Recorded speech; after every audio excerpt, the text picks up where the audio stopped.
Maybe the greatest Michigan football team of all time. Certainly the best since 1997. One of the only, I believe, 4 teams in college football history to finish a season at 15-0. Arguably the best team of the college football playoff era. We could put that out there, possibly. One of the great teams of the 21st century, 15-0. Michigan football, certainly the defense, yes, led the charge and was one of the best, if not the best. It would be the most obvious argument to call it the best defense in college football in 2023. What will Michigan football look like in 2024? Certainly much different than it did in season 2023. Team 144, as they'd like to do with the University of Michigan.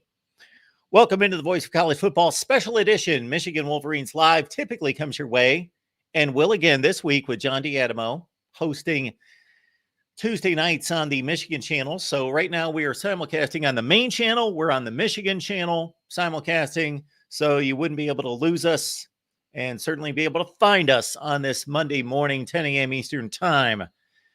Appreciate you all being here. And again, John hosts every Tuesday at 8 p.m. Eastern time. We're talking Michigan football.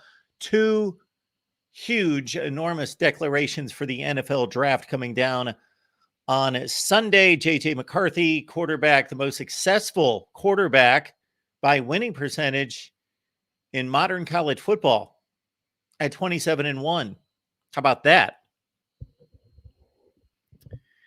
And we will discuss J.J. McCarthy's entry into the NFL draft, his NFL draft stock and prospectus, and his legacy and career at Michigan with all of you, and Blake Corum. So these are the 2 pillars, if you believe in name brand and star power, certainly the 2 pillars, and you could also say the 2 best players, that's arguable, the 2 best players of this Michigan resurgence have opted for the NFL draft. The Blake Corum decision, not a surprise, although he made it official over the weekend because he had said following the 22 season in which he was thinking about moving on to the NFL that he was going to come back and make it one more go in 2023. And Blake Corum has announced after 27 touchdowns, a Michigan record, 27 touchdowns, a consensus All-American in 2022, all Big Ten in 2023, and a school record for touchdowns surpassing the A-Train Anthony Thomas this season. Blake Corum has opted for the NFL. Now, the next domino to possibly fall would be, of course, Jim Harbaugh. We will discuss that as well. I'm going to run through all the Michigan players who have opted for the NFL draft. So this could be a record number. I believe, you draft experts, check me on this, I believe that there was a tie between Ohio State and Miami until a couple of years ago, a tie for the most draftees in one NFL draft, and that was 14. One of the great Miami teams at the end of their run, 2001, 2, or 3, one of those draft classes had 14, and then Ohio State had 14 about a decade ago, somewhere in that range. And then Georgia surpassed both of them with 15 2 NFL draft classes ago, the one after they won the 21 national championship. And then remarkably, they lose all that talent, 5 in the first round, 5 on the defense in the first round. They come back and go undefeated. So Michigan's going to have that kind of task. But if you look at all the draft eligible players, Michigan could certainly challenge that number. We do all appreciate you all being here at the Voice of College Football at kind of a different time. We want to do a better job of spanning the day because a lot of people out there watch our videos, check out the live streams after the fact. But this news came down late afternoon, early evening on Sunday. Didn't have a chance to go live on Sunday night. Wanted to come back, get to it as soon as possible again, and focus on J.J. McCarthy, Blake Corum, of course, but they've made their decisions. Now the speculation zeroes in on Jim Harbaugh and then look at the entire football operation at Michigan and the personnel and the roster for 2024 and who's going to replace these guys. We do have a call. Let's go to a call first. The call-in line you can find on Twitter/X on my Twitter. Please follow me on Twitter. It's just MarkRogersTV. You see it right there on the screen. There's a lot of stuff that I post there in regards to polls and questions and conversation starters that you will not see here. So please follow me on Twitter, MarkRogersTV. And then also the link is in the chat. We've got a call coming in and we've got Chris on the line. Chris, what's going on? Hey, Mark. How are you? Good. How are you? I am doing just fine. I was just going to ask you, Mark, if you don't mind. I don't know, in the history, I guess, of like you said something about the number, I guess, the first round, was it first round picks? I don't remember. You said something about that. Maybe it was the entire draft, but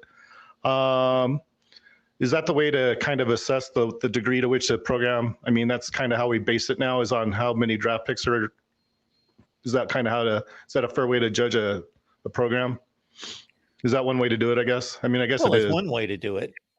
I think the best way to do it is to measure it on the field, though, in college. I don't believe that most fans care nearly as much how well the players do at the next level than they do at their own school. So the win-loss percentage, the number of championships, competing for championships, conference championships, all those things would be far more important to me.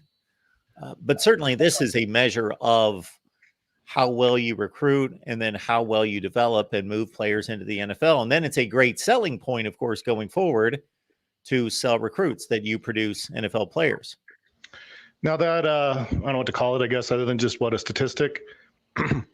Is that kind of why, is that maybe partly why these conferences are kind of choosing to, I heard yesterday that there's rumors, I guess, with the fact that the ACC might not remain, I guess, as strong together as they were supposed to, that there's even like a chance, supposedly, I don't know if this is true or not, so if it's not, just don't. Supposedly that the Pac-12 might reemerge again, because I guess it has something to do with all these teams maybe looking to find a new place, and so that would push out maybe some of these additions. Is that even substantiated? Or I don't want to get too far off track. I know this is about Michigan, but yeah, this is about Michigan. Well, I just thought, I mean, because they did all that movement, so there's no, I mean, it's confusing to me because at first I didn't really understand why they were even leaving, to be honest with you. I kind of thought, well, yeah, Pac-12, they probably aren't as good as the other conferences, but is there really enough reason for these? I don't really understand what this whole realignment is going to do, or if it's even going to benefit any of these guys. And if you don't want to answer the question, that's okay. I know it's about Michigan, so. Yeah, they're leaving because of money. I could give a more in-depth answer, and I have in the past, but it's primarily about money. Okay.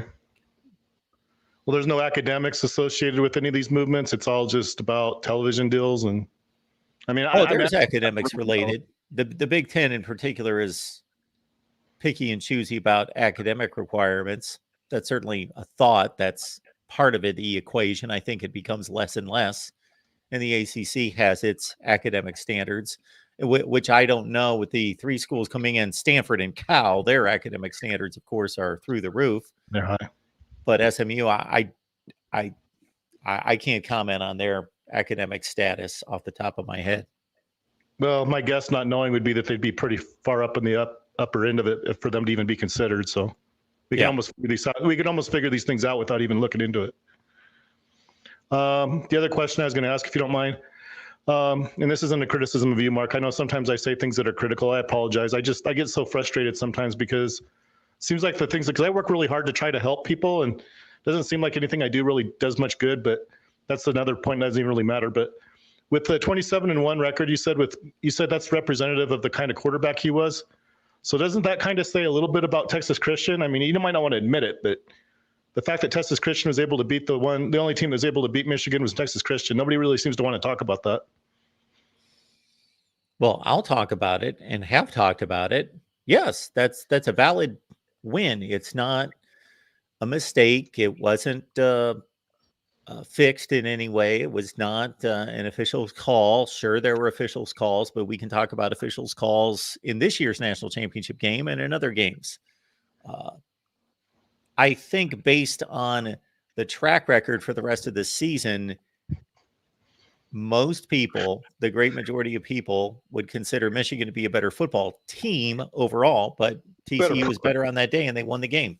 Well, they're a better program. I don't know that anybody even disputes that, but no, we're talking about that team that year being better. Most people would consider that, and there's reason to believe that based on other performances.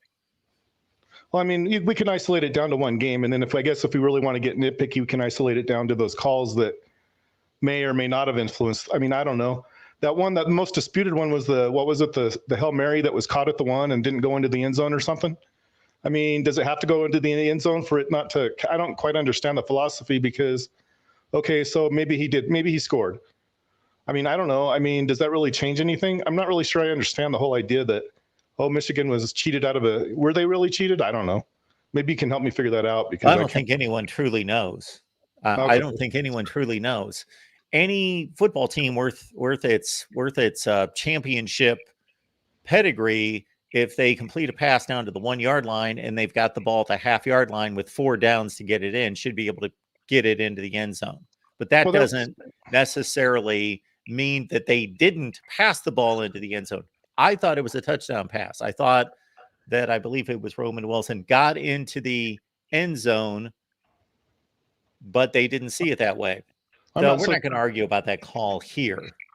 No, I don't expect that you would. And I don't know that I don't necessarily disagree with that. I suspect maybe had I been an official, which probably a good thing I wasn't, I don't know that I would have overturned it either. I think I would have said, okay, touchdown. But I mean, there are rules. I mean, are we just going to ignore the rules and say, well, it looks like a good touchdown completion, but maybe he didn't catch it at the one or whatever? At some point, I don't know. I don't know that maybe I'm not clear on the rules, but if the rule says he's down at the one, then there's really nothing to argue about, is there?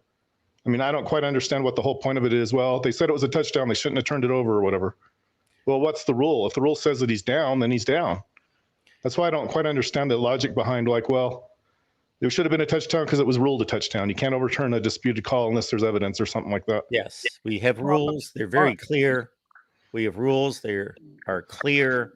And 99% of the time, even a person who wants to believe something else or is a fan of a particular team can't ignore what they see on tape, on the replay. However, this was one of those plays that was so close, it could be argued that he was down. It could be argued that he was in the end zone. There are those plays as well. I saw the replay of it, and not that I know enough about the game to say what really happened, but it looked like he was down at where it was with his butt on the, kind of encroaching on the goal line. So is it where his butt is? Was it where the ball is? I mean, there's all these things that we have to kind of think about, but. Yep. And we're not going to think about or talk about those right now. Okay. Well, is there anything else you want to ask me, or should I leave?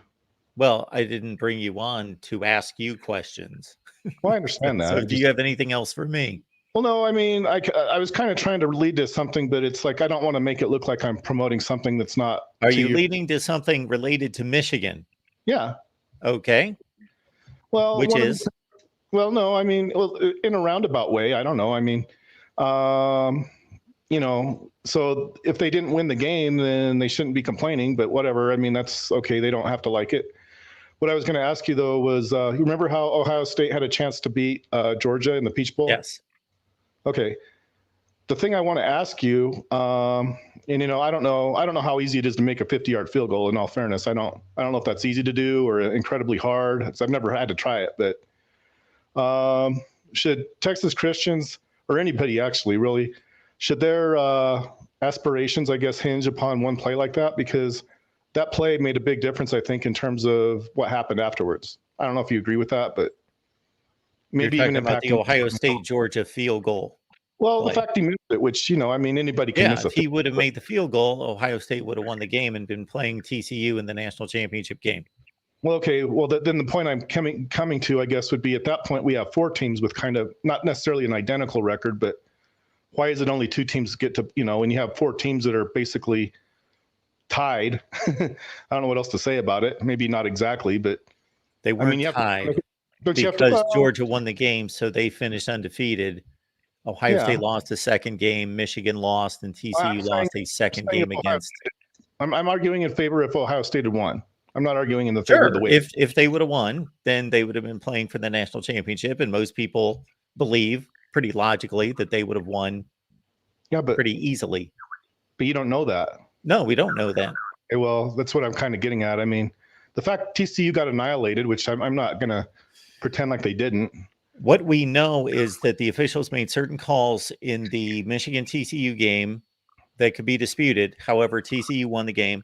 The officials made certain calls that could be disputed on the Ohio State side in the game against Georgia, but they were ruled the way they were. Georgia won the game. Therefore, the two games ended the way they did, and Georgia won the national championship.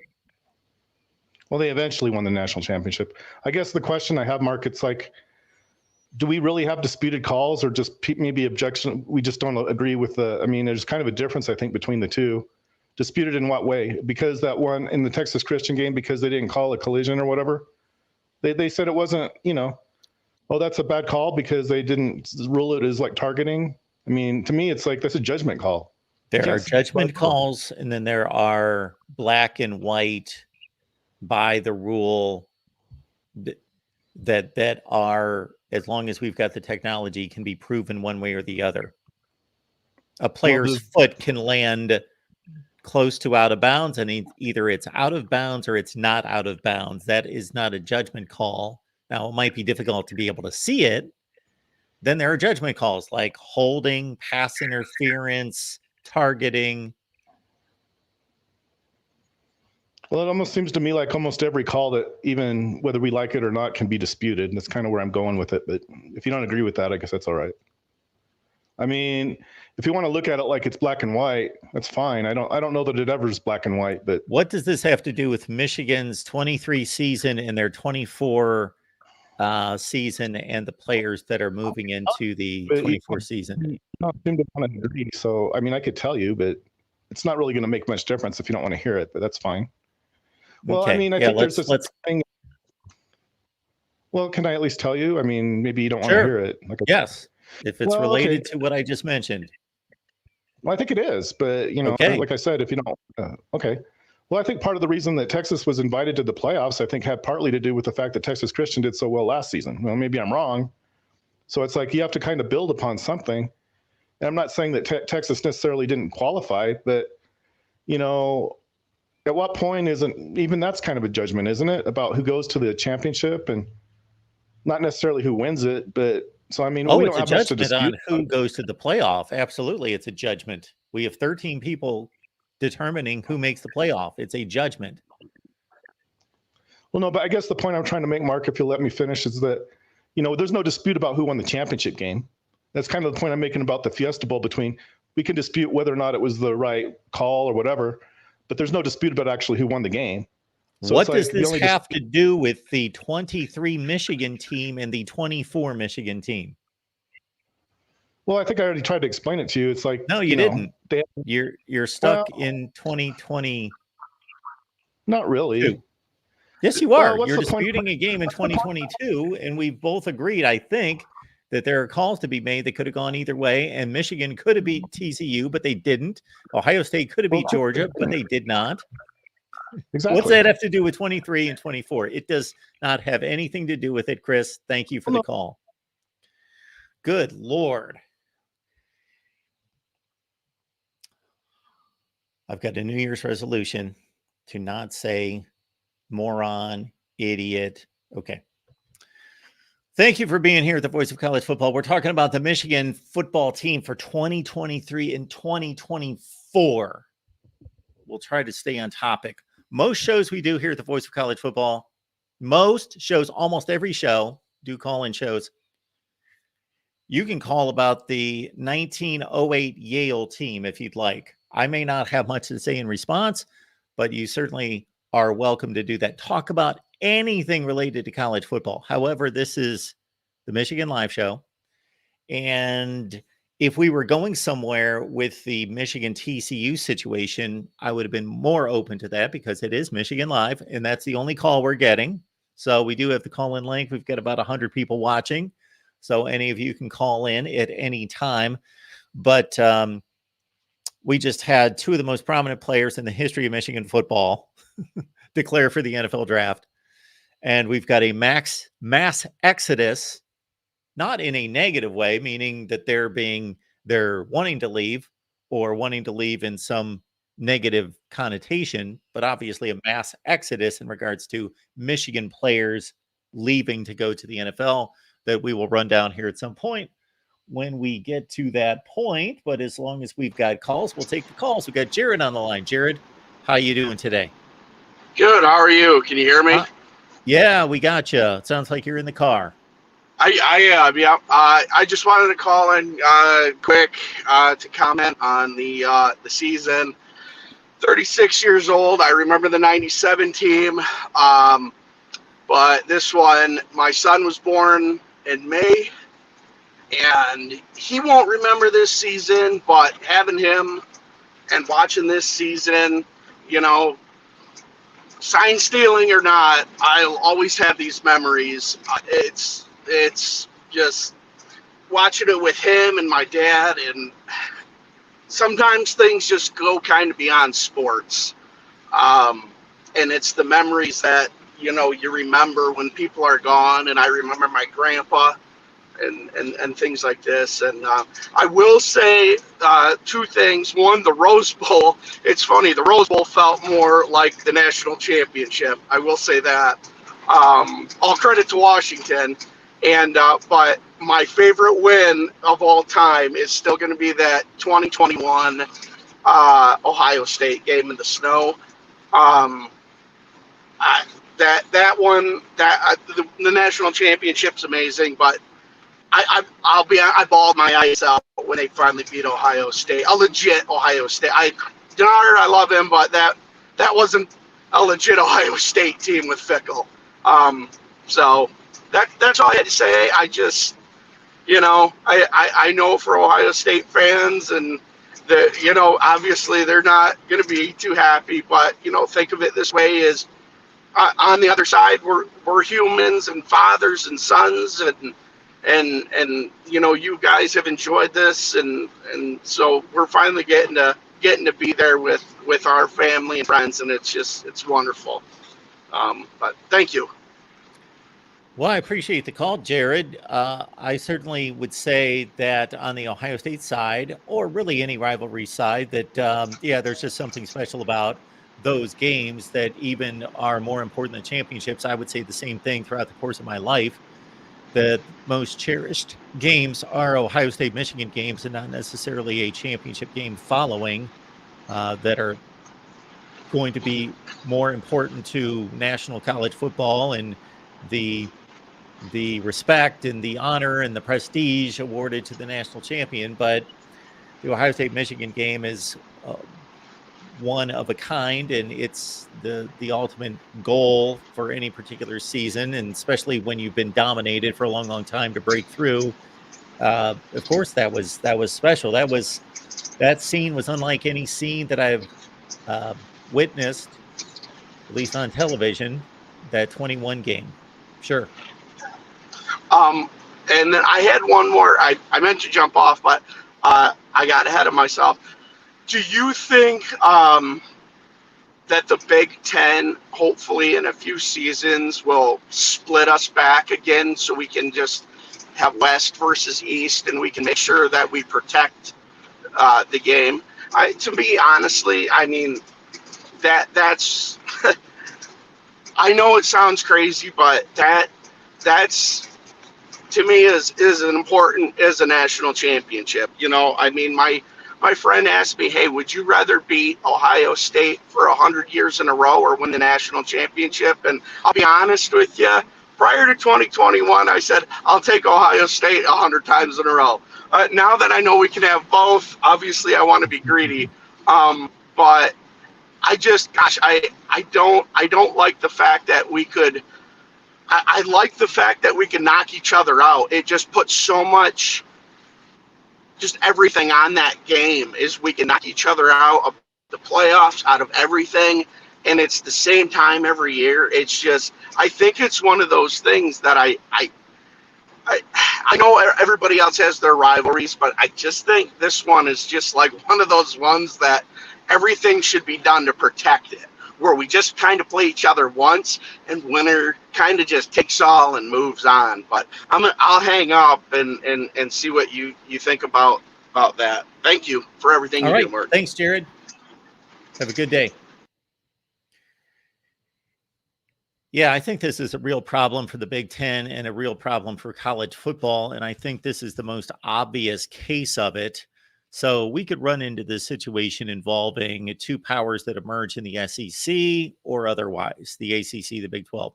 But where we stand in the Big Ten, if USC is not able to immediately elevate, if Oregon drops, if Washington somewhat drops, then if we still have a dominant Ohio State, Michigan situation in the Big Ten, then we are going to have the last game of the season between those two, because nobody that I know of wants to move that regular season game back in the schedule to October.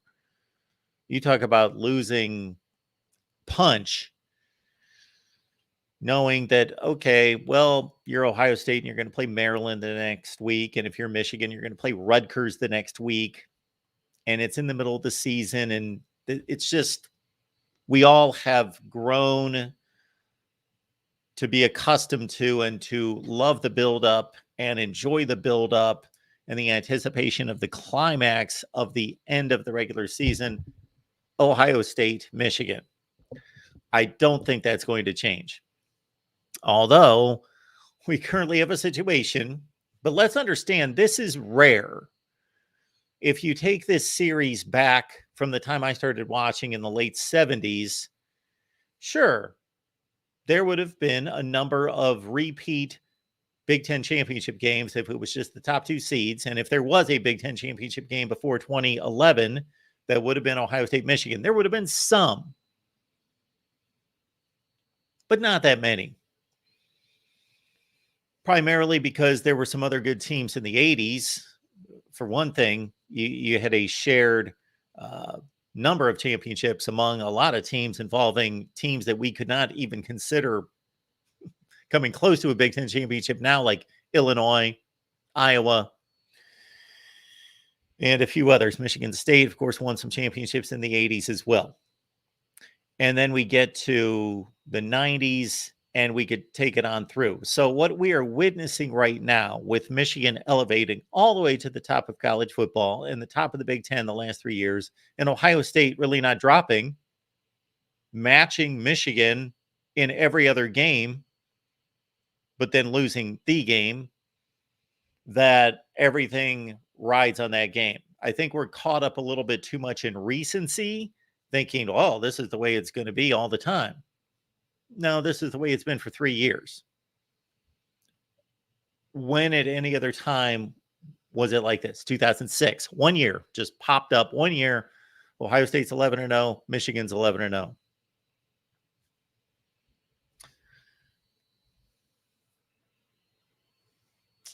Those seasons where the Buckeyes were losing to Michigan in the 90s as undefeated teams, those Michigan teams were nowhere close to being that good. They had 3 and 4 losses those seasons. So other than 2006, we'd have to go back to the mid-70s.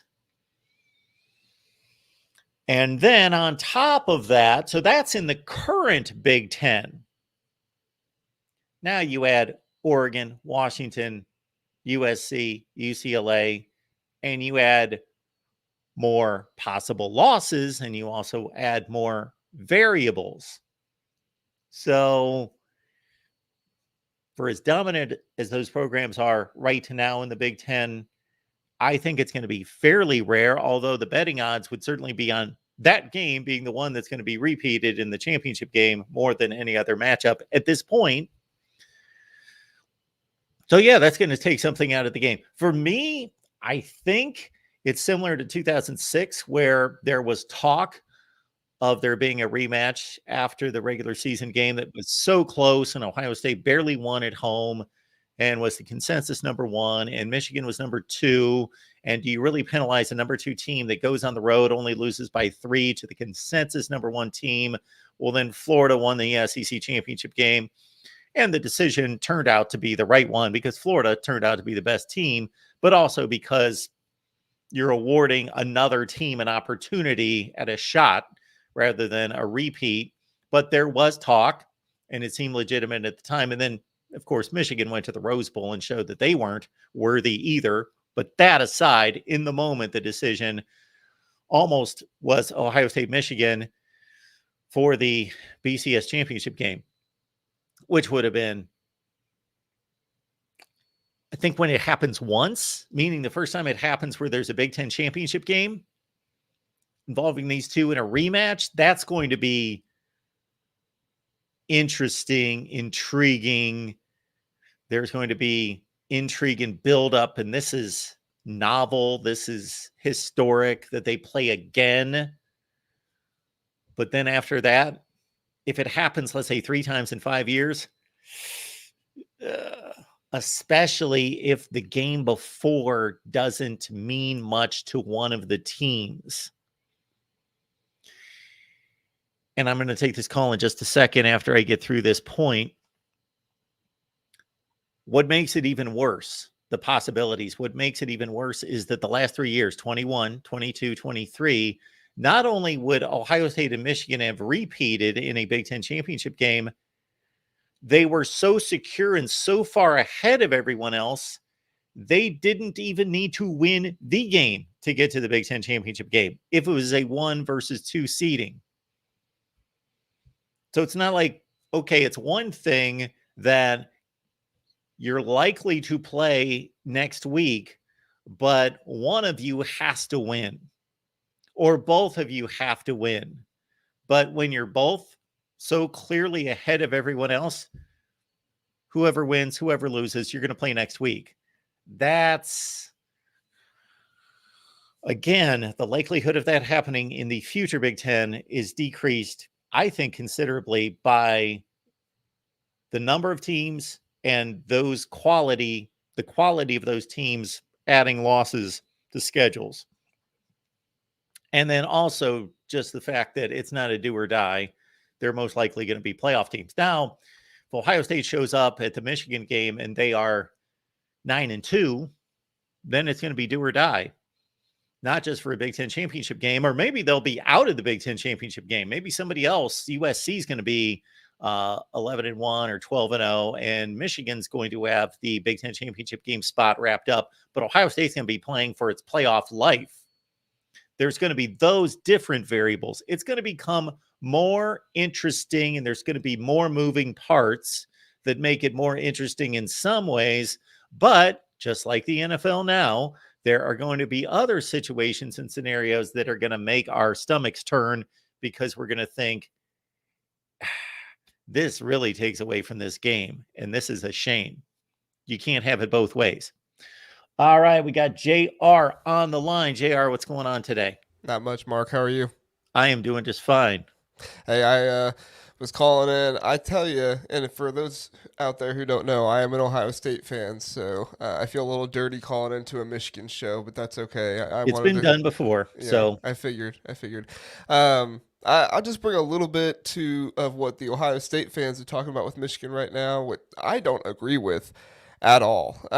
Many Ohio State fans right now are saying that this Michigan team is depleted and they're not going to have anybody on their team next year.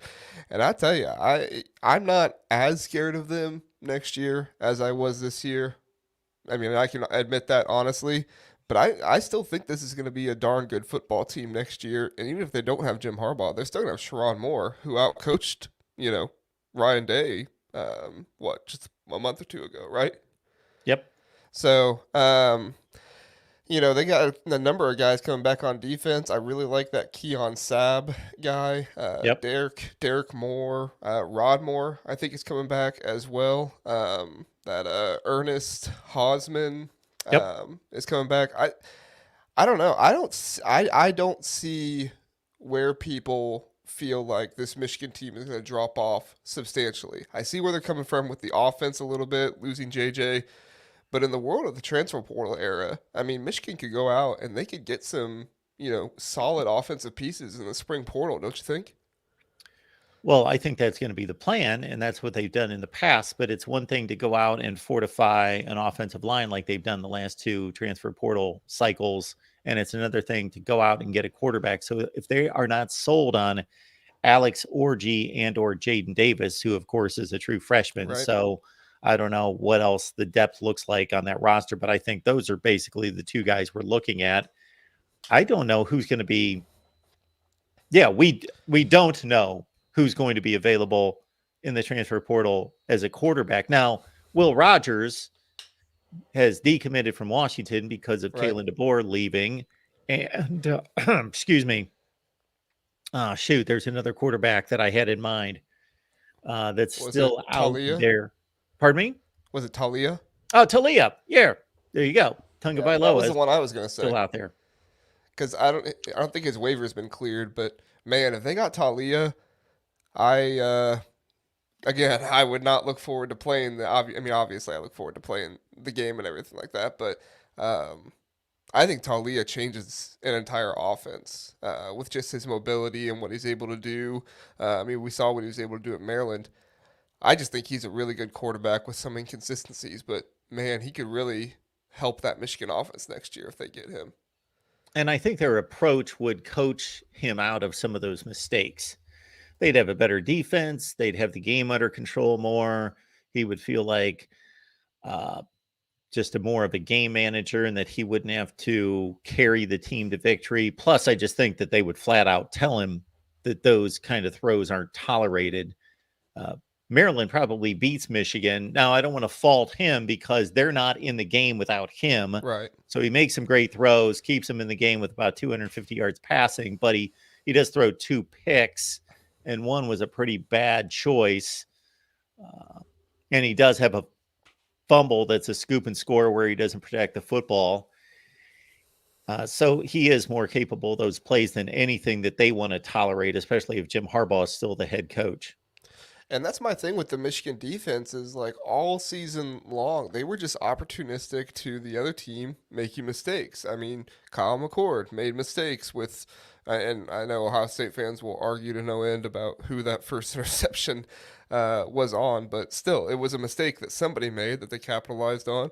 I genuinely think that Alabama probably wins that Rose Bowl if Jalen Milroe doesn't fumble. And Michigan was opportunistic and made that play to get the ball back for JJ. And like you said, Talia, I tell you, I think it would be much more impactful if they lost Jesse Minter or Sharon Moore than if they lose Jim Harbaugh. Because I think both of those coordinators are basically what changed the trajectory for Michigan football. Obviously, Mike McDonald was first in 2021, but Jesse Minter has just continued the rest of what all's been going on.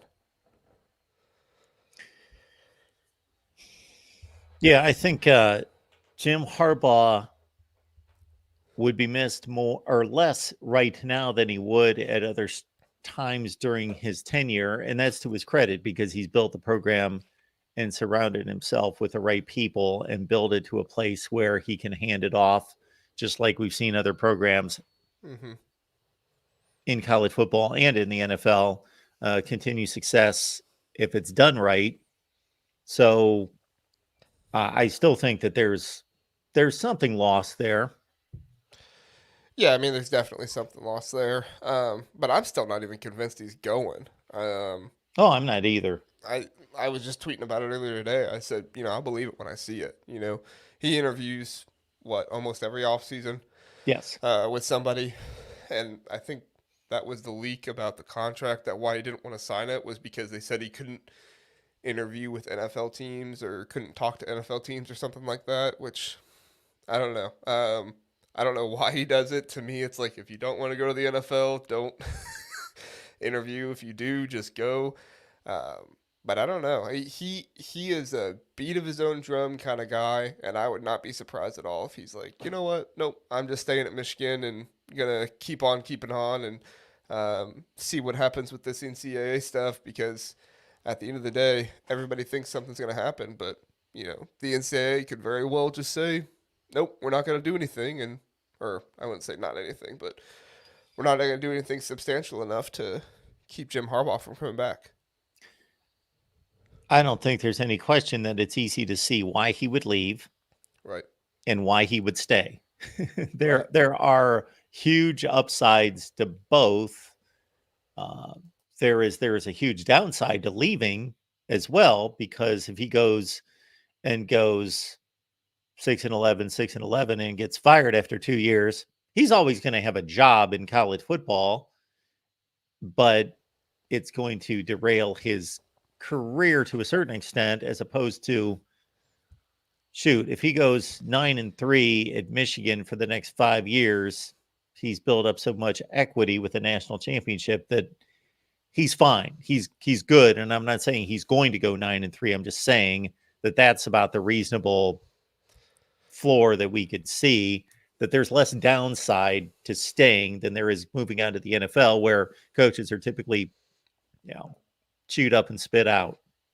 Well, that's what I was going to say. If he goes to the NFL, say he goes to the Chargers or something like that, and if he doesn't do well, which wouldn't hard to imagine he wouldn't, because he's done well everywhere he's gone. But if, say, for some reason he doesn't go well and he's out of there after 2 or 3 seasons, I mean, Michigan, the university and the fans and everybody, they have so much admiration for him that I feel like he could just move back to Ann Arbor and have some kind of role in the Michigan athletic department or something like that. I mean, that's kind of what happened when Urban Meyer left Ohio State in 2018. Didn't he have some kind of like athletic department role or something like that? I feel like they would do the same thing for Jim Harbaugh, don't you think? Oh, absolutely, they would. Yeah. I don't know if that's what he would want at that point, because he's 60 years old. He would only be 62, 63 years old. I don't know if he would be thinking, I want another shot in college. This didn't work out in the NFL. I don't know. We can speculate all day on what goes through and I don't know if people's minds. I don't know if he would come back and coach. I think of one of those roles where, and I don't know, maybe I'm off base, but I don't think of one of those roles where it's like, you technically have a job with the university, but really your job is just kind of to, walk around and be the face and be an influence on campus. Because that's basically what Urban Meyer was. And I tell you, it kind of just like a nice thing to do as you're retired is, just be a good face that people enjoy being around. But I don't know. I've heard a lot of Michigan people say that there's a lot of people at Michigan who don't like him and stuff like that. I don't know how much validity there is to that, but yeah. So, well, I don't know how many of those people are on the ground per se, students, alumni, everyday people, as opposed to administration. I think the administration doesn't agree with his politics. Therefore, many of them don't like him. Yeah, and unfortunately, in today's world, if you don't agree with politics, you can't like somebody, unfortunately, which I just think is weird. But anyway, we don't need to talk politics on the Michigan channel. But yeah, that's all I got. So thanks for having my call, Mark. Hope I provided something for you, and talk later. Thanks, JR. Appreciate it. JR stopping by. We appreciate him. All right. We are presenting a special edition Michigan Live. We appreciate everyone being here. We want to run down with JJ McCarthy announcing on Sunday, Blake Corum as well, that they are moving on to the NFL. Want to run down what the exodus looks like this season. Also want to let everyone know that this is the schedule here at the Voice of College Football for the rest of the day. We got the Big Ten Live show coming up at 6 p.m. Eastern time. That lasts for 4 hours. You got me for 2. You got John D'Adamo for 2. That's the Big Ten Live show at 6 p.m. Eastern time. And we take your calls. And of course, this is going to be one of the main topics as well. Mountaineer Fan Zone coming up on the West Virginia channel at 8 p.m. Eastern time. Trojan Conquest Live with myself and Tim Prangley and Matt Zemek. We get together each and every Monday at 11 p.m. Eastern time on Trojan Conquest Live. Good stuff there. Also want to let everyone know we've got a programming change. If I can find the banner. Can't see it. There we go. So you get a double dose of Big Ten Live this week, the Big Ten Live show at the regular time, which is going to turn into the old time tonight, Monday at 6 p.m. Eastern time. Our new time kicks off this Friday at 7 p.m. Eastern time. The Big Ten Live Show, new time, taking your calls, Friday, 7 p.m. Eastern time. We've got a number of guests that will be passing through as well. Basically the same format, although we're going to take your phone calls, 7 p.m. Eastern time, every Friday, the Big Ten Live Show. John will continue to do the Ocho every Monday at 8. That is starting this week, later this week, Friday, 7 p.m. Eastern time, the Big Ten Live Show, new time. All right, so here's the deal. I want to make sure we're up to date. This was posted late Saturday.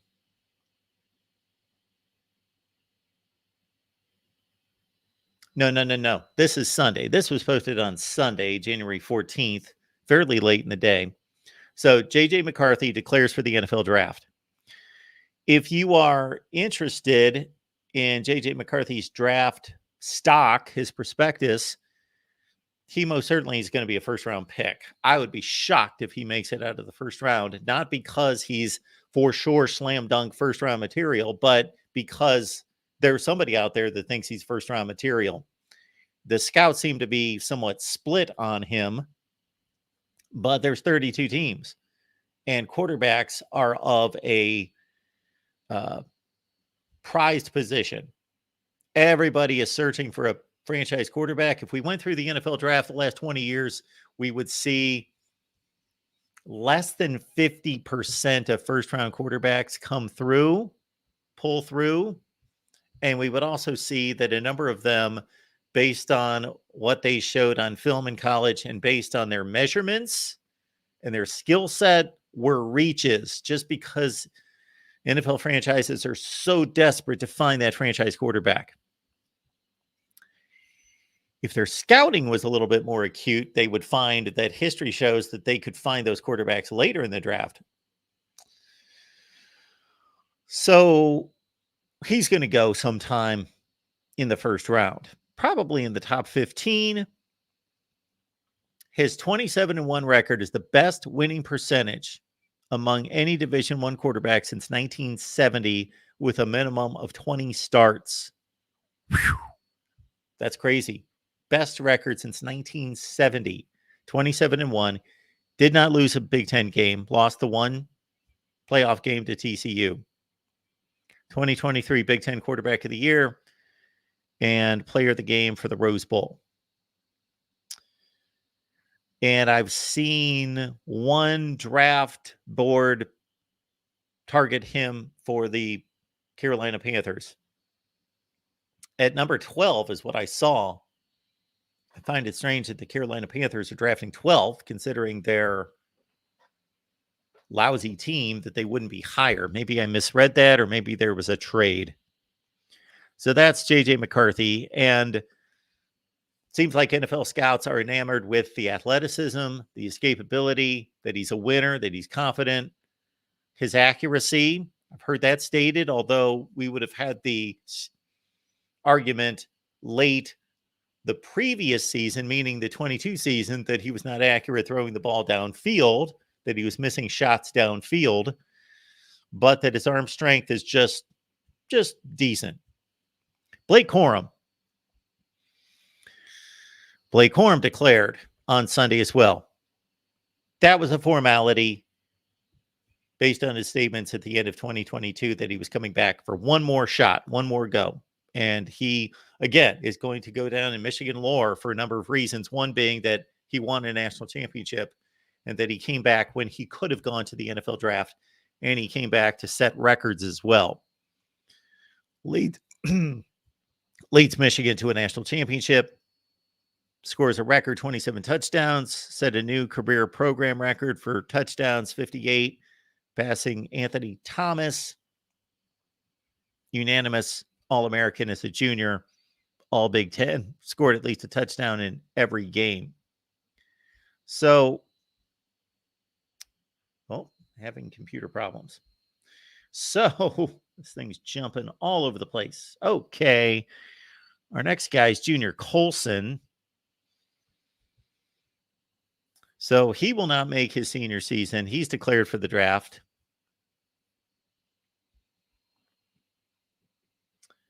Six 247, 95 tackles. No other player on the Michigan defense had at least 65 tackles.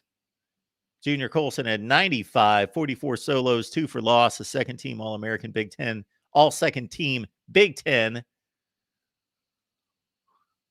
Junior Colson won the Lott Impact Trophy, awarded each season to the college football player who makes the greatest impact on and off the field. Good for him. And I will credit this source in just a second, but I don't want to move the page because it's given me problems. I think it's the Detroit Free Press. Josh Wallace, cornerback. Of course, he was the transfer from UMass who came in. Only spent 7 months in Ann Arbor, but the UMass transfer filled in opposite Will Johnson at corner and was consistent both in pass defense, run support. Okay. 6 foot 190, declared for the draft on January 14th as well. 33 tackles, 22 solos, including 2 for loss and 2 fumble recoveries during his one season with Michigan. Jalen Harrell, here's a big loss. Man, did he make some big pass rushing plays for this team. Pretty long line at this point of Michigan edge rushers who have made an impact and moved on to the NFL. 6'4", 242, 44 games, 31 starts for Jalen Harrell. Finished his career with 78 tackles, 21 tackles for loss, and 11 sacks. Most of that damage was done this season as he finished with a team-high 10 tackles for loss, 7.5 sacks in his first full year as a starter, and was all Big Ten honorable mention. Jalen Harrell. Love to go through who was in front of him at the edge position in the Big Ten. Braden McGregor on the other edge.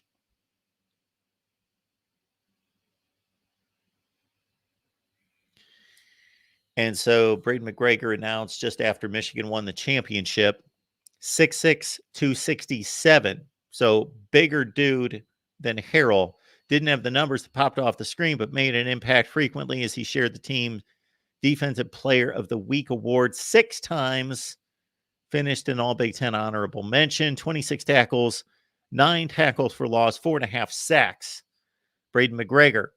You got Chris Jenkins. Okay, he's going to be a big loss. Certainly, he became an elite player. Won the team's Enthusiasm Unknown to Mankind Award. Didn't know there was such a thing. The Team's Enthusiasm Unknown to Mankind Award. Defensive tackle Chris Jenkins made his decision to pursue the next level. He is projected to be a top 50 pick in the draft. Finished this year with second-team All-Big Ten honors, 37 tackles, 4.5 tackles for loss, and 2.5 sacks. Zach Zenter, unfortunately, he did not finish the season. Of course, he was knocked out against Ohio State. First-team All-American, though, even though he missed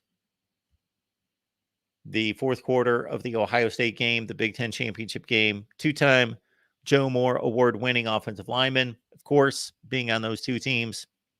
Smart dude, all academic, all Big Ten. 42 starts, 45 total games played, 6'6", 322.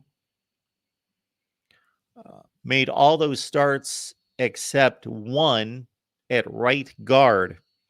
Broke his tibia and his fibula in the third quarter against Ohio State. Had surgery the next day.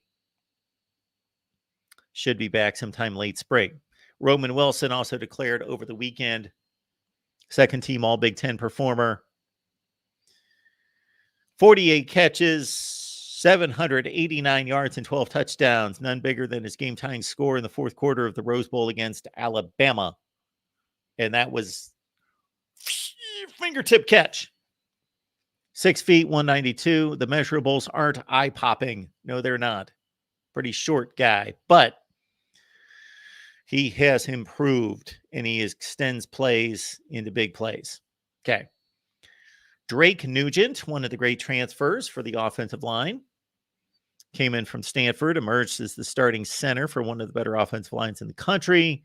6'2", 300 pounds, 4-year Cardinal, and probably a depth piece for an NFL team. I saw a name here that I had not seen in a while. Jermon Green, defensive back. He used to be a starter. Then Michigan's secondary got so good that he was bypassed. He mostly played special teams. Okay. I don't know that we've heard about these guys yet. As of yesterday, we could look them up. Carson Barnhart, who was kind of pinpointed as a weakness along the offensive line, especially against Penn State. Then he moved around. He improved. They found him a better place. Trevor Keegan. Some people believe that he was the best offensive lineman. They have said and stated on social media, apparently, that they plan to go into the NFL draft, but not have. Okay, I don't understand this. That they've said they plan to go to the NFL draft, but have not yet publicly declared. Okay. AJ Barner accepted a Senior Bowl invitation, but has yet to comment publicly. Cornelius Johnson, Michael Barrett, Mike Sanderstill, Ladarius Henderson, Cam Good, James Turner, those guys all out of eligibility. So that was a foregone conclusion. Those guys were gone. Just want to note them as losses to this team. And of course, if you've been watching me, you know what I think of Mike Sanderstill. What any person thinks when they watch one of the best defensive backs in the country in that slot corner position. Phenomenal season. Ladarius Henderson has been a great addition coming in from Arizona State. Cornelius Johnson had a nice career. Of course, his highlight, his pinnacle at Michigan was the game against Ohio State and Columbus in 2022. Junior Donovan Edwards, Rod Moore, and Makari Page have until Monday to declare for the NFL draft or return to college. Donovan Edwards, and if he moves on to the NFL draft, very interesting career for Donovan Edwards. 5-star who got his feet wet in 2021, made some big plays, had a big game against Maryland, as I recall, with 10 catches, 150 yards, and then basically spot duty in 22 and was a good supplemental back behind Blake Corum. And then Corum goes down and he goes on a historic run. Most notably, those runs against Ohio State won the game. And then he had a huge day against Purdue and over 100 yards in the playoff loss to TCU. Although, unfortunately for Michigan, most of those yards were gained on the first play of the game, like 65, 70. And then they bogged down in the red zone and did not score. And then he has this very strange season this year where after averaging over 7 yards, I think 7.8 yards per carry, if I remember correctly, from 2022, he could just not get on track, even against poor competition.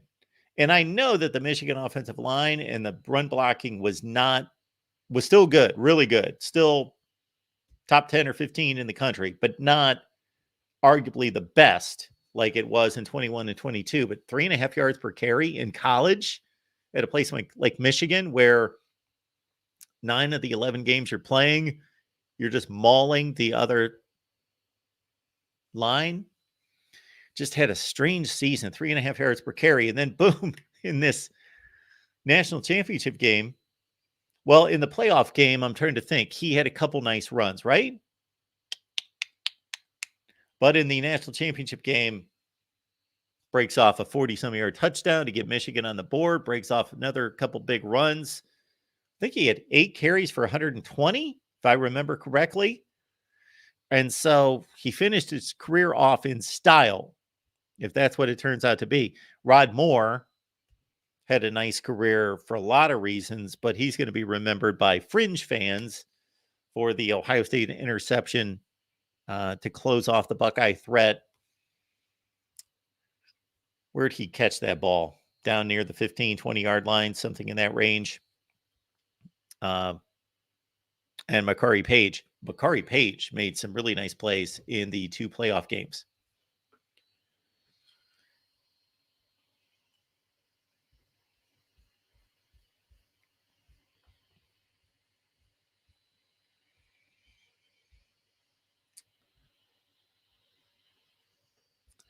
Let me drop the phone line back in here. And now we'll get to the man in charge. The man in charge, Jim Harbaugh, who by all reports is interviewing this week with the San Diego Chargers, Los Angeles Chargers.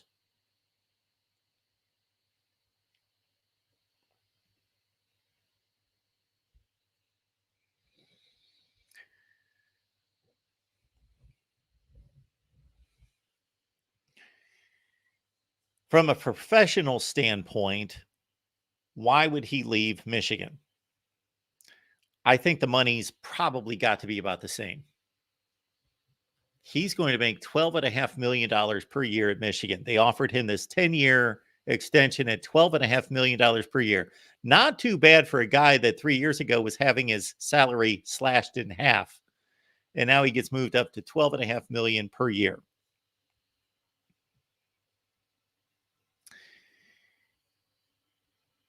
And so that offer's on the table, ready to be signed. I guess he would make the same amount of money in the NFL, I guess. There was a time when there were only a couple guys in college football at the coaching level that earned as much as an NFL coach. You had to be Bobby Bowden or Joe Paterno to be in that NFL category in terms of salary. Now, there's probably 15 guys that are in that range, if not more. And there are some NFL head coaches on the cheap. So I got to think that the money's not a consideration. He's going to make the money either stop.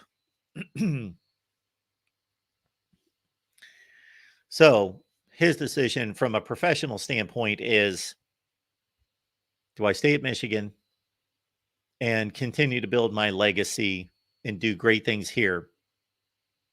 Or do I move on to the NFL and scratch that itch and accomplish something that few people have, Pete Carroll, Jimmy Johnson, Barry Switzer, and win a championship on both levels? And he's already been successful at the NFL level at almost the highest degree. He's got the 4th best winning percentage of all time in the NFL, 44-19. He had a down last season. Things got weird between he and management, and the relationship went sour. He certainly didn't get fired for having one bad season, 6-10. But before that, 38-9. That's crazy. 38-9-1 in his other 3 years, going to the NFC Championship game 3 consecutive years. So he takes a team just like he did at Stanford, just like he did at Michigan. I don't know what's in the secret sauce, but he takes over the team. And I'd have to go back. It's been a decade or more. We'd have to go back and look to see what the Niners did to help him prepare for that first season, what kind of acquisitions they made. But still, were they? I know they were 2-14, maybe 2 years before he got there. I don't remember what their record was the year before he got there. And bam, they lost 2 consecutive NFC Championship games, but basically were considered the best team. It was one of those deals. They just needed to break through, but they were considered, they had the best regular seasons. And then they break through, was it against the Seahawks? One of his teams lost to the Giants when they made their Super Bowl championship run, their second one under Tom Coughlin. One of his teams, I used to remember every score in the history of NFL postseason. Not kidding. Now I can't. But I think he lost to the Saints. I can remember them at Candlestick Park losing to the Saints in an upset and then losing to the Giants in an overtime game. There was a muffed punt during that game that cost him. Otherwise, they would have gone to multiple Super Bowls. Then they finally break through on the road, I believe, at Seattle against Pete Carroll's team. And then play a great Super Bowl game against Baltimore. They get behind early. They make a nice comeback. They lose 34-31, 34-30, 36-31. That's another thing. I used to know all the Super Bowl scores, but that one escapes me slightly. 36-31 doesn't seem quite right. It's right in that range. 34-29. It was kind of not exactly like a 35-31 or 31-28. It was a little bit off of the typical scoring in football. But Colin Kaepernick at quarterback, throwing the ball in the end zone to win the game. So he was that close. And I don't know if he can live with that. Some people could, some people couldn't. I think I don't know. If you would have asked me 10 or 15, 20 years ago, I would have told you I couldn't live with that. I'd have to go back and close the deal, win a championship. I'd have to prove to myself and prove to everyone else.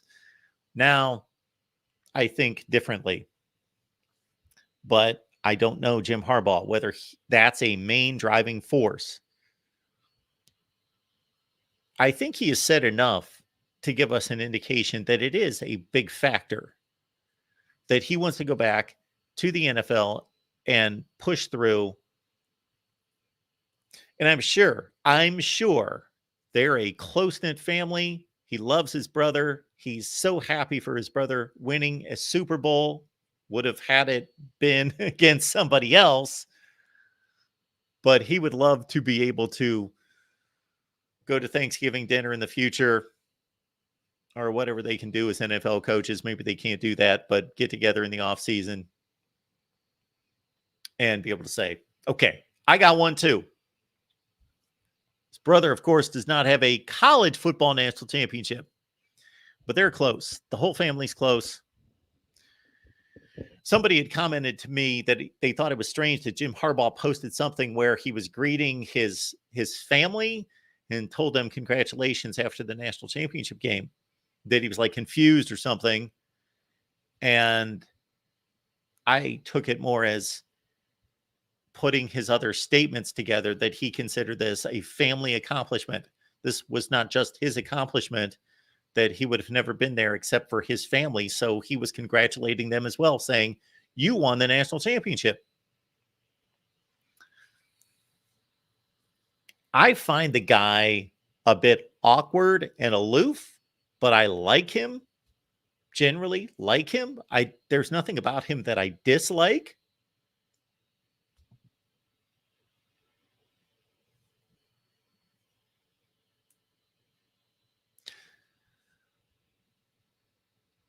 When I was at Big Ten Media Days, I thought that this was a microcosm of Jim Harbaugh.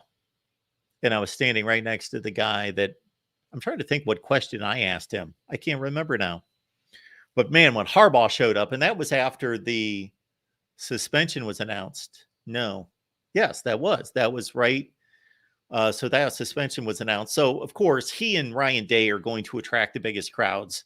Even when you've got a PJ Fleck or a Matt Rule or somebody of that ilk, let alone at that point, David Braun, you would see these poor guys with like 3 reporters around them. And then just there'd be 200 media around Harbaugh or Day.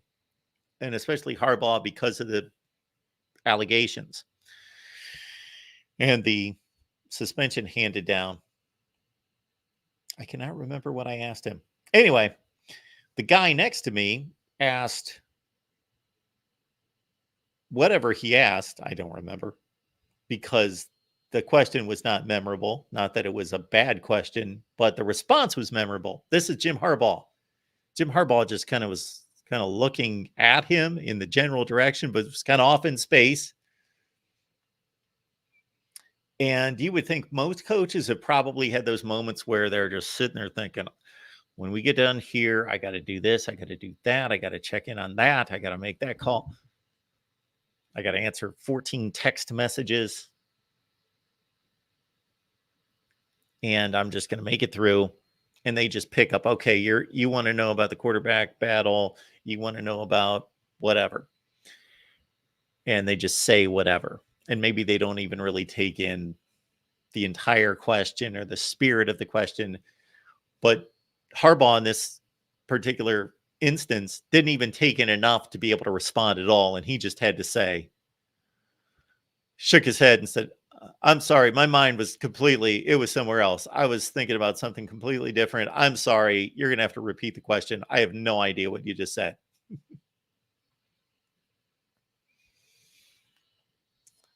Good stuff from Jim.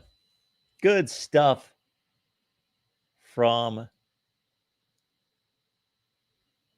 Jim.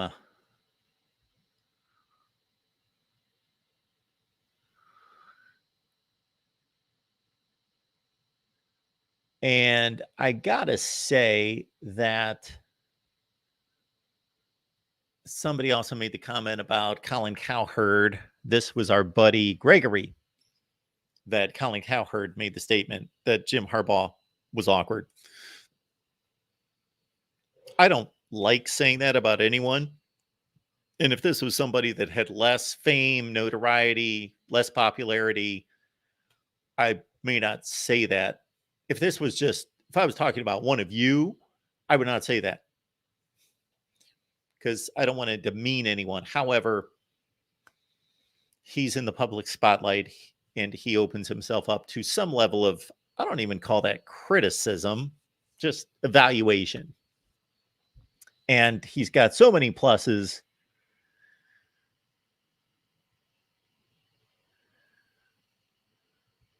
There we go. This is a funny statement here. I don't know. Who is that directed toward? John? Did you ever drink a beer? Harbaugh could have learned to handle the media from Lloyd Carr.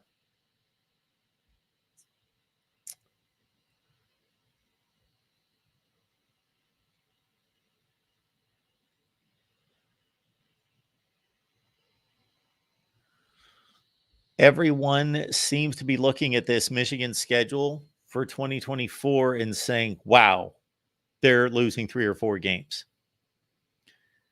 The potential and the possibilities there, but I'm not writing this program, this team, this coach, even if it's a existing coach, Sharon Moore, let's say, as a situation where they're going to lose 3 or 4 games. I don't look at it like that at all. The potential's there, but man, I'll, of course, make a prediction at the time.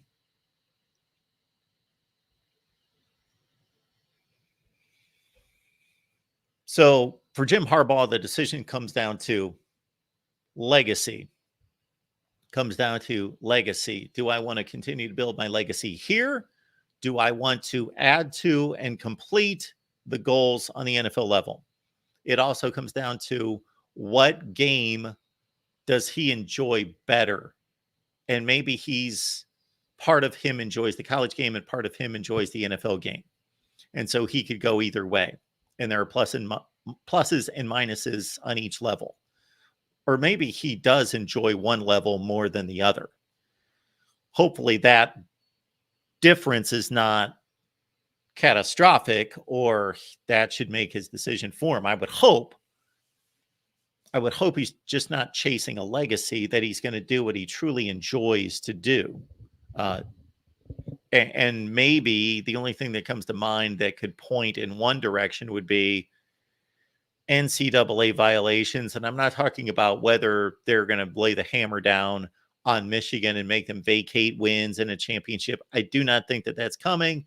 NCAA president Charlie Baker made a statement this week that he would be foolish to make if he didn't believe it and know it, that there's not going to be anything consequential or at a large rate of penalty that's going to come down on the Michigan program. But it's more about, do I want to continue to work with and deal with NIL and transfer portal and the NCAA? And even before all that stuff got involved here in the last couple of years, you had to deal with chasing around. First of all, you got to chase around a bunch of 17-year-olds to recruit them. And then on top of that, you got to chase them around once they get on campus and they're part of your football team. Just make sure that they're going to class, staying out of trouble, not peddling dope or, illegally carrying a gun, all those things that you got to deal with, driving drunk. So you got to deal with all that stuff. Where at the NFL level, sure, it happens, but you don't have to kind of guide the player. You don't have to go into the situation thinking, okay, this is a 19-year-old that has made some poor decisions. We're going to have to deal with their legal situation, but they are 19 years old. So what's the best way to deal with them?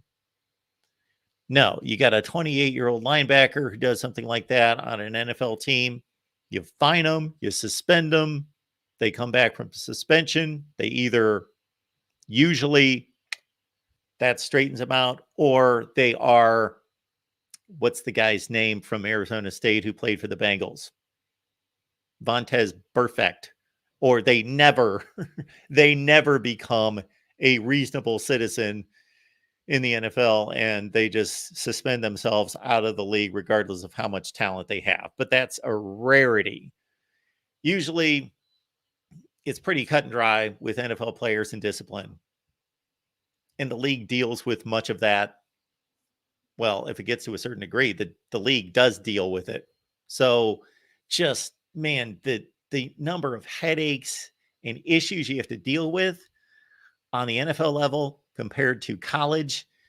If I was just a football coach and I had the ability to coach at either level, let's say for some strange reason, I had never coached at either level, but everybody knew I could coach at both levels, I would go to the NFL immediately. It wouldn't even be close. Got a general manager, got a player personnel director, got a front office, got all that support. As long as I trust them and they do a decent job, do a good job, they're going to build my team. They're going to get my team. Hopefully they bring me into the process of evaluating players and giving my opinion. But man, I coach a football team. That's what I do. I coach a football team. And I'm the face of the franchise. Just think about the lighter load. You coach the team. And most of that involves the important first step is to acquire a coaching staff that's capable. So going out there, getting the best talent available for a coaching staff. And one of the great marks of a leader is being able to evaluate talent and skills and abilities of others and downsides of others to surround yourself with a great coaching staff. And then it's just working toward winning. That's what it is. In college, as the head coach, you're doing all that, but you're concerned about the player staying eligible, getting in trouble, you're recruiting, which to me would be a grind and a nightmare, chasing around 17-year-olds, trying to please them. Oh, what a demeaning. I know that some coaches say that they love recruiting, and there would be an upside to it in terms of really feeling good about establishing a relationship with really any kid, but especially a kid maybe that needs some male support. There could be a level of satisfaction and contentment there. But oh, my goodness, it's such, it's such, I'm not going to use the word. I'm not going to go to that extreme. Just, man, I have no commitment, no attachment, nothing to any of these commitments. None. Do I want Ohio State to bring in the best recruiting class possible? Yes. But if they lose a commitment, I don't care. Whatever. Like, I don't care. It makes no difference to me. It doesn't change my life. Don't care. Yes, I would rather have them have the number 1 class than the number 10 class or the number 50 class. But, oh, the drama around, and it drives me nuts. And again, I don't care. Just from an outsider perspective, it drives me nuts, the term commitment and the lack of weight that's put into that statement made by all these players, a number of these players. I certainly want to be accurate there because I'm sure many of them still consider that to be a very important decision, very weighty decision, take it very seriously that they made a commitment. And I applaud people like Dabo Sweeney, who says, if you commit with us, you are not going on other trips. Get your trips all out of the way and then commit to us. Why are you going to other college campuses if you've committed to us? He understands commitment. I looked up the term commitment and I put the definition on Twitter a few months ago because I had seen flip after flip after flip. And I'm like, these commitments, to many, not to all, but to many, mean nothing. And as a college coach, that would drive me insane. That, okay, it's the 2025 recruiting cycle. So most of these kids are going to sign this December. And so here we are in January, and I'm getting commitments. And I really can't trust that we just received a commitment in January, 11 months before December, and it's going to stick. It's going to stay, and this particular player is going to stay committed. And sure, we want to help that player. We want to talk to that player. We want to stay in contact, but I still have to still recruit them and fend off everybody else that's coming at them. That would be a pain. In addition to making sure your own players now stay on your team through the transfer portal process, and you're now putting the burden on your staff to think about the close to 1,500 players in the transfer portal.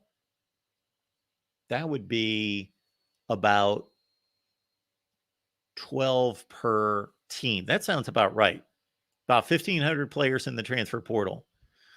Now, if you're at Michigan, you don't need to scout 1,500 players. You know 80% of them don't have a shot and you don't want them. But you've got to scout a lot of players. This is another task, another to-do item list that gets added to your responsibility and your staff's to scout players, to get film, scout the Syracuse offensive tackle, the Arizona State linebacker, the Stanford safety. And probably in addition to that, you're talking to other coaches about them.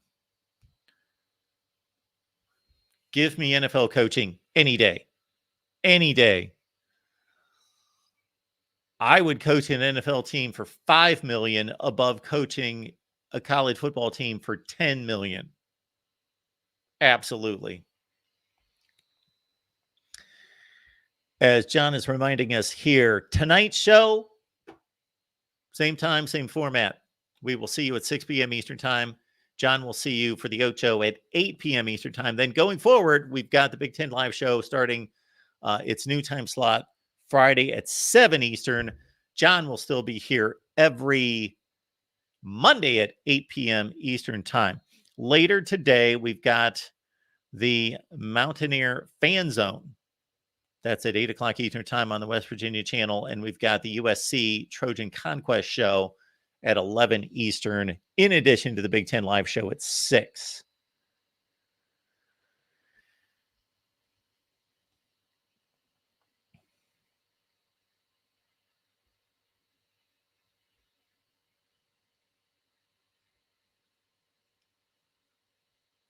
Yes, we could have our first 16-0 team this year in college football. And we could have one or two teams actually play 17 games. And I don't want to think about right now, although I've mentioned it a number of times, think about players opting out of playoff games.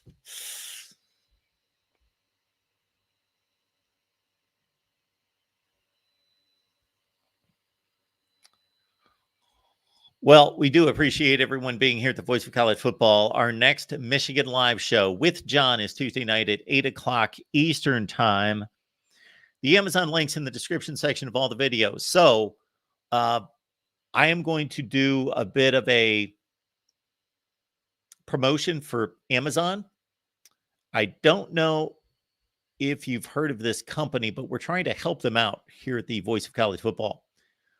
So we've got an Amazon link, and I think if you would check out this site, you would see that you could get pretty much anything you would ever want there. And if you check out the ticker down below, you will see that, yes, the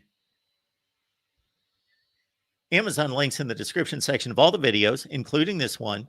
That's where you can find it. It says Amazon in caps with the link. You can grab it right there. The Amazon link right there. And again, give Amazon a chance. I think they've got a lot of great products there. Pretty much anything you could ever find. Again, it's called Amazon. And you can get the link in the description section of all our videos. And please use that link. It is the best way to get to Amazon. We got an SEC channel. We got a Big 12 channel. Those links are in the description section of the videos. Right at the top, the SEC channel, the Big 12 channel, grab the links, follow them over, and check out what we've got there.